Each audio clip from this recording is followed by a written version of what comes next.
the general election, and as expected, all eyes are on the presidential poll. Now, according to data released by the Independent National Electoral Commission, 93 million registered voters are expected to vote in the February the 25th and March the 11th elections. A breakdown of the figure shows that youth aged 18 to 35 years constitute the largest voting bloc, with 37 million registered voters. This is closely followed by middle-aged persons between ages of 35 to 49 years with 33 million voters, while elderly persons between ages 50 to 69 years who registered are about 17 million. And senior citizens aged 70 years and above who registered are about 5 million in number. Since the release of the statistics of united political parties has raised the alarm of a large number of foreigners on INEC register, raising more doubts about the integrity of the register, fear of preloading of bimodal voters accreditation system prior to election day. Now, we have joining us via Zoom to examine these issues and more, former resident electoral commissioner of INEC, Barrister Mike Igini. Good morning, and thank you for joining us on TVC Breakfast. Yeah, thank you very much for having me. Now, a myriad of issues leading up to the elections, from the integrity of the register to we see the complexities of Section 134 also being raised, of the Constitution being raised as a matter for the elections. And then we see again in Benue State, the Court of Appeal sitting in Makurdi nullifying the Benue State All Progressives Congress governorship primaries just days to the elections. What does all of these issues portend for the 2023 election? Well, thank you very much. I think I would like to start this program with you on the number of issues that you raised. From the point of view of my optimism about the fact that all Nigerians, that this coming election is one that is within your power to determine. First, I would like to observe here that as a people, as a country, we must have something to build on. Today in this country, you now have the 2022 Electoral Act. You now have robust processes and procedure designed by INEC to deal with historical challenges of election service delivery. As a result, as you could see today, that many Nigerians have invested their hope, their future, their emotion, attachment to this coming election. Consequently, which is the observation I want if Nigeria can share that with me. And that is that, unlike in previous years, where we just have 31 days to election, today, there is no tension, election-related tension. You don't find that in the country today. The country is calm. Apart from issues about insecurity that have been around with us here, this is because of the level of interest that Nigerians have in this election. Because, as I said in one program, I have made a few calls during the eve of election, close to election, to find out what is going on. Nobody is traveling. People are not traveling like before, where people have been prepared to travel to Ghana, outside the country. That is not happening at the moment. As we speak, many Nigerians who came to register, or those who left the country before, who have registered, they are all coming back to Nigeria. That is to tell you that for me, no other time than now that I've ever had this kind of hope, optimism about the fact that this 2023 election will be a good one for all of us. If, as I drill down to some of the issues that you have raised, we are able to work together, because the devil is in the implementation. You have good law, you have process and procedure, but the devil is in implementation. And so first, a very hopeful successful election that we are looking forward to. Just few days election, the INEC have told the whole world that its preparedness, its readiness for this election is work in progress, and it has advanced such that out of the 14 clearly published schedule of activities, it has completed 11 out of 14. What is now left is just 4. All right? Now, the register of voters that you talked about have been released to everybody. Here are the things Nigerians need to know about the register. That the INEC register, irrespective of some of the issues that have been raised, which are genuine and correct, good news is that the provisions that have supported the bloating of register, of having us on INEC register, to have it, sexed up, that we've been fighting for a period of 20 years under the 2022 Act, they have all now been repealed.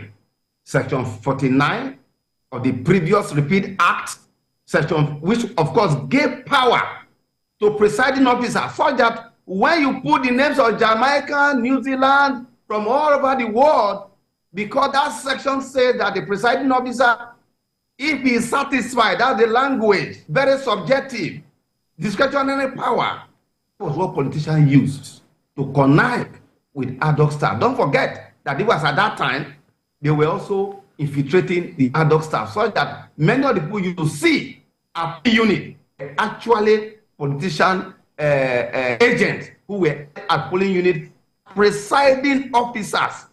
But that have changed. We now use what we call the NYSC. Now, under the current Act, Section 47 has changed Section 49 of the old Act that have been used for 20 years, that have produced so many politicians in Nigeria. Second is the old Section 53 that talks about total number of registered. Around the world, it can never be correct that where you have 500 people on a register of voters, that election day, almost 100% will turn up. It can never happen. But because of provision of Section 53 and Section 49, now that has been repeated to Section 47, that was possible before. But under the current Act, that has changed. What you now have is Section 51. Now talks about total number of accredited voters. That is those who actually came on election day. And that is why people should be careful about this register. Don't go celebrating that in your polling unit, in your ward, in your zone, in your local government, you have thousands of register of voters, like the one that they are trying to do in Imo State. It's an exercise in futility, because at the end of voting under the current system, a new register, I repeat, a new register will be produced of those who actually came and accredited using the beavers, which is compulsory, because admission into the polling unit, first and foremost, you must have your PVC. And that is why we are encouraging everybody to go get your PVC. If you must participate in the ceremony of exchange, you must wear garment. Number 3, about this register, it is that the 94.5 million we are talking about will not change on the day of election. That's on the 25th of February, as well as 11th of March, where you are going to have governorship and state house of assembly election. These figures will not change. But more of interest for the people to know is that no longer have what we call bankable votes. No more bankable votes that were supported, Section 49 and particularly Section 53, that have all now been repealed after 20 years of our struggle. That must change. And that's why I keep thanking the National Assembly.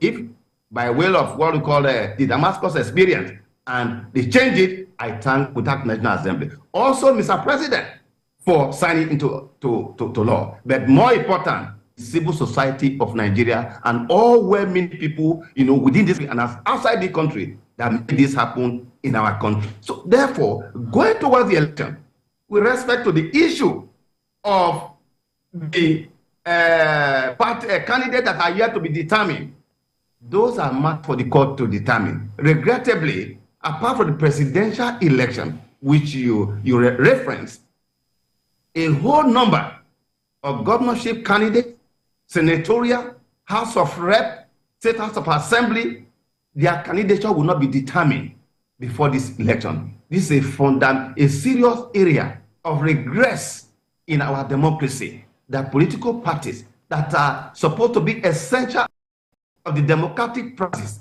they have failed woefully, that to the extent that we are going for election, candidates for election will not be known. However, that will not stop the election from going on, because today, at the moment, the ballot paper adorns the logo of political party and not the picture of candidate. So you have no problem there. Of course, we have also heard issues about party agents. Let me be very clear here, that before now, because of those provisions, Section 49, Section 53, Section 68, that have now been repealed, we now have what we call Section 65, where before now, many politicians who came to office, where they achieved that through gunpoint, where people will declare somebody a winner, a professor will appear as a returning officer, and somebody will declare a winner, and when you go to court, the court will say something different.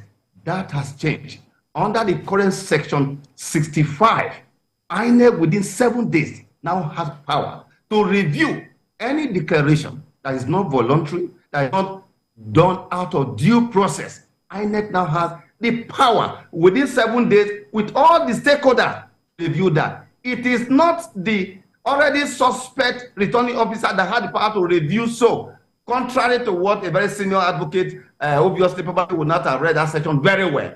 It is not the returning officer that is given the power under the current proviso to review it. It is the commission that has the power to do so. Now, beyond that is the fact that as we speak today, so on the issue of a party agent, the point being made here is that INEC is the agent of all contestants in any election.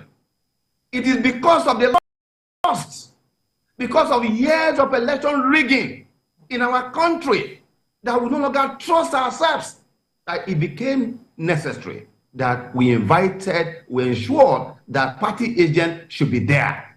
In any case, Section 43 of the Act itself is very clear. And please, this information is very important for all the states of the Federal Republic of Nigeria, where you have different political parties that are actually in charge and at the center. And that is that under Section 43, the president, the vice president, the minister, heads of agencies, a governor, deputy governor, commissioners, local government chairman, council chairman are precluded from being party agents in the current system. In any case, if they elect to want to be party agents, they must have resigned from their office 3 months to the election. So as we speak today, if by any mistake any of these categories of persons have mentioned, names have been sent to INEC as party agents, they should go and withdraw those ones now, because the law is very clear that the statutory discretion, I repeat, to determine party agent is purely that of the political party. It is not that of INEC. But as good practice, based on experience, INEC have been trying to micromanage political parties because of their failure by asking them to do so early enough. But that is not to say that the discretion, because the law didn't even say that compulsorily political parties party agent. They may, if they choose so, and the opening statement of that section is that each political party may, submit to INEC. Now, one requirement, amongst other new requirements that you have now, is that the picture, the photograph of a party agent, it must be affixed to the form. And INEC require the specimen of their signature.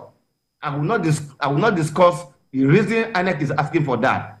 When they fail to do so, or when they have done so, and they are issued, why INEC requested for that will be made known in future. So I think that against the background of what I see across the country, the enthusiasm that I've never seen before, I make one clear prediction here. This election is not going to be, there's not going to be a runoff. It's going to be won and lost across almost all elections without going for any runoff. Because people are going to come out in a massive way that is very unequal in the history of election in our country. The greatest promise of democracy is peaceful transfer of power. Today, we have the law. Today, we have robust INEC process and procedure. What is now left in the security environment?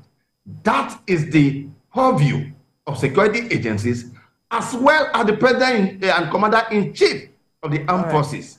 Good enough, Mr. President has declared at different fora on the need for security, to be apolitical, to be fair, to be neutral, to be that the only way for them to be a dependable ally of democracy is to stand tall and mighty in defense of this democracy and the rule of law. All right, Mr. Igini,